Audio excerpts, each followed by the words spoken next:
നരുട്ടോ, എന്താ ഇത്? നീ ആരാ? എവിടുന്ന് എങ്ങോട്ട് വന്നേ? അല്ല, നിനക്ക് എങ്ങനെ എന്റെ പേര് അറിഞ്ഞത്? അത് ശരി, നിനക്കിപ്പോഴും മനസ്സിലായിട്ടില്ല. എന്നാലും നീ ഒന്ന് ഊഹിച്ചു നോക്ക് ഞാൻ ആരാണെന്ന്. നരുട്ടോ, എന്താ നിനക്ക് പിടികിട്ടിയോ? മനസ്സിലായി, നീ നൈൻറ്റേഴ്സിന്റെ യഥാർത്ഥ രൂപമല്ലേ?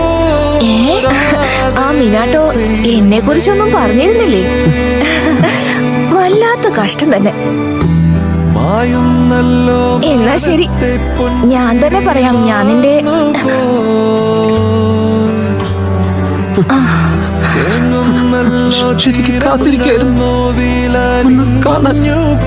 നീ ഇത്ര നേരം എന്താ പറഞ്ഞേ? അമ്മയെ നിനക്ക് ഇപ്പോഴാ മനസ്സിലായതല്ലേ?